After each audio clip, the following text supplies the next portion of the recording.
imagina usted la sangre fría que hay que tener para negociar con las personas más crueles y despiadadas del bajo mundo del narcotráfico? Pues esta es la historia de Jim Shedd, el ex agente de la DEA, que valientemente se enfrentó a una banda de narcotraficantes asociada con los hermanos Rodríguez Orejuela. Fíjense.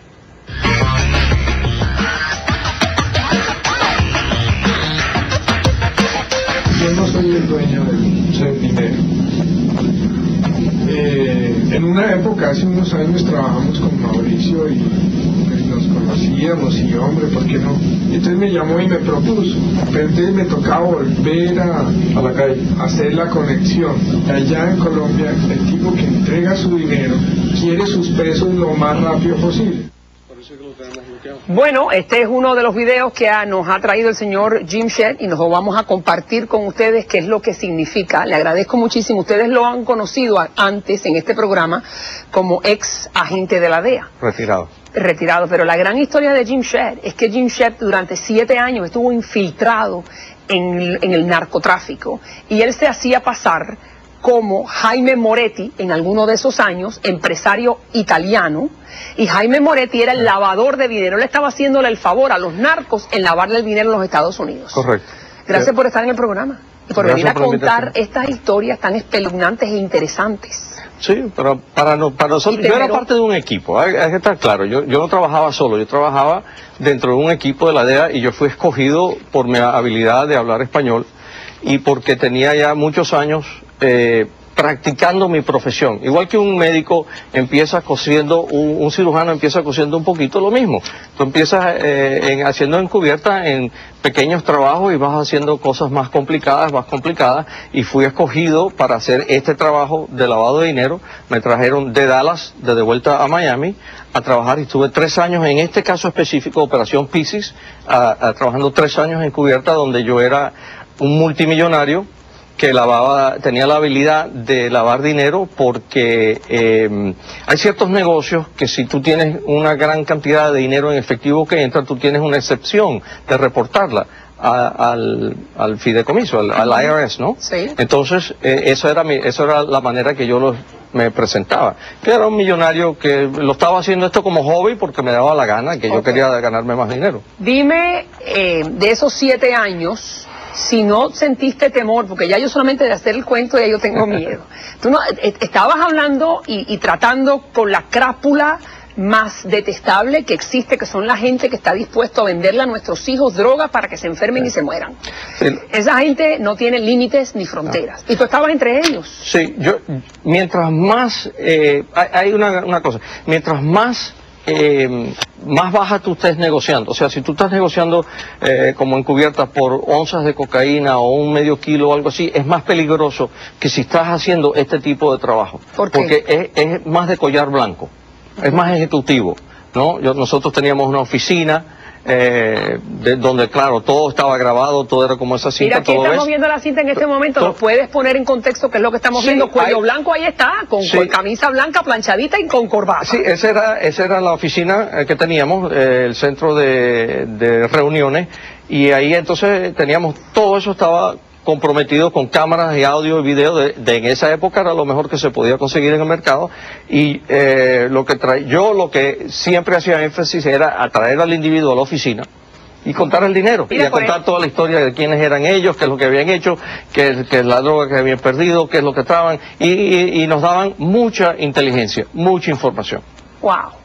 Y ahí entonces empezábamos a jalar ese hilo, ¿no? Déjame volver a poner ese pedazo del fragmento para que nos pongas en contexto qué es lo que está diciendo Fernando. Fernando es el intermediario entre los capos, los dueños de la droga, y tú, que eras el que ibas a lavar el dinero, limpiarlo y devolverlo. Correcto. Y todo por un fee, obviamente. Sí, nosotros cobrábamos dependiendo de la cantidad. Mientras más nos dábamos, menos cobrábamos, pero mientras menos nos daban, más cobrábamos. El volumen hacía que los márgenes fueran más pequeños. Y en billetes grandes costaba menos que si en billetes pequeños, porque a veces traían en billetes de $1 o en billetes de 5 o billetes de 10, y claro, entonces gastas más tiempo contándolo en la máquina.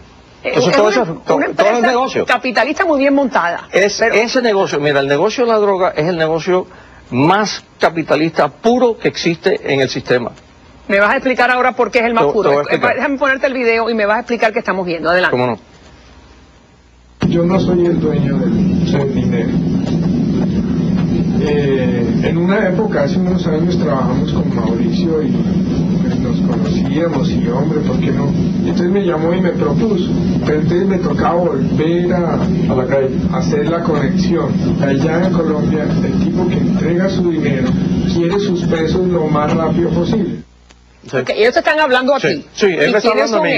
Yo en ese momento era el presidente de la compañía. Entonces, que era una oficina muy bonita. Sí. Esa gente, lo que funciona es así, mira, el narcotraficante tiene, alrededor de él tiene gente que le hace favores, que le sirve, que le hace plegacia, todas esas cosas. Entonces, ese señor tiene, vamos a decir que tiene $1 millón en efectivo listo para hacer algo aquí en los Estados Unidos.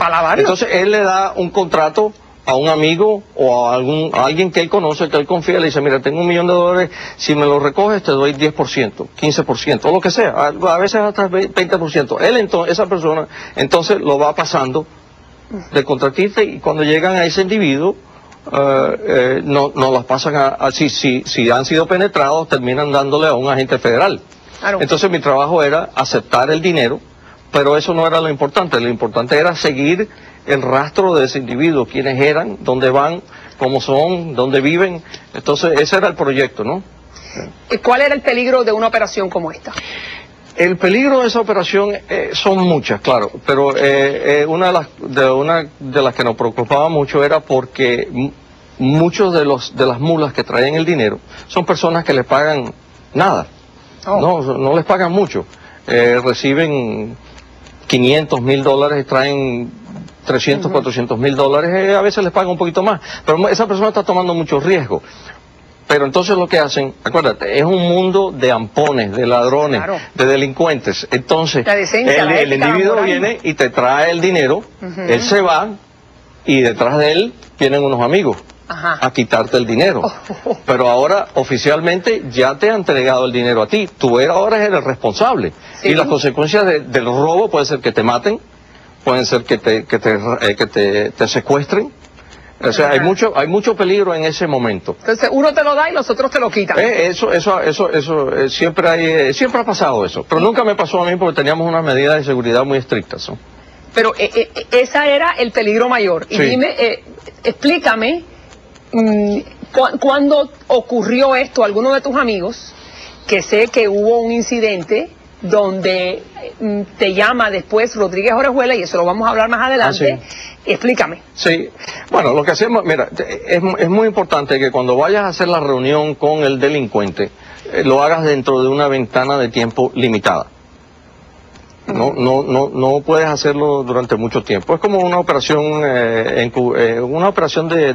espionaje. Ellos tienen una ventana y esa ventana es donde se encuentran con el individuo, con quien están entrevistando. Igual que nosotros. Tú tienes una ventana, tú dices a las 3:30 en restaurante X en la calle 8. Y le das 5 o 10 minutos y te tienes que ir, porque tú te estás exponiendo entonces a que te secuestren. O entonces te sigan, ¿no? Y fíjate, ahí está entonces, la operación donde estaba corriendo peligro. Fíjate, sí. Adelante. Veamos otro fragmento. Es gente que escasamente sabe leer. Sí. Pero ellos son muy estrictos, pero cuando tú les entras, te dan mucho la mano. Sí, él está hablando de que hay algunos narcotraficantes, y es verdad que son ignorantes, son analfabetas, son personas que lo único que conocen es te dieron 1 kilo y tú le tienes que pagar o te matan, simple. Eso es la verdad, eso es la verdad de ese mundo. Y entonces, ¿qué es lo que te estaba diciendo él? De que él estaba temeroso porque a esta gente no saber leer y escribir muy bien, ¿cuál es el peligro de eso? Lo que me está diciendo a mí es que él quería estar seguro de que cuando yo entrara a hacer negocios con él, yo no le fuera a robar el dinero a él, porque si yo le robo el dinero a él, el responsable del dinero es él. Entonces, el narcotraficante nunca pierde. Nunca pierde. La gente se cree, no, lo agarraron a él con 2 kilos, ahí se quedó. No, el narcotraficante hay que pagarle. Entonces el narcotraficante va a tu casa y dice, mira, dame tu carro, dame tu estufa, dame tu casa, dame todo. Hasta miembros de la familia lo secuestran hasta que tú le digas a pagar. El narcotraficante nunca pierde dinero. Si ese dinero es entregado a mí y yo lo pierdo, yo soy responsable, tanto yo como él en Colombia. Más él que yo. En ese caso, yo hice una reunión, el señor no llegó, como tenemos medidas estrictas de seguridad, yo me fui, ese individuo llama como 1 hora y media después a decir que él está en el lugar, ya no, porque ahora puede ser una trampa para mí, entonces yo no voy. Y ahí hubo una serie de operativos que implementaron inmediatamente, y a consecuencia de eso hubo una confiscación de aproximadamente $600,000, que resultó entonces en donde surge Gilberto Rodríguez Orejuela.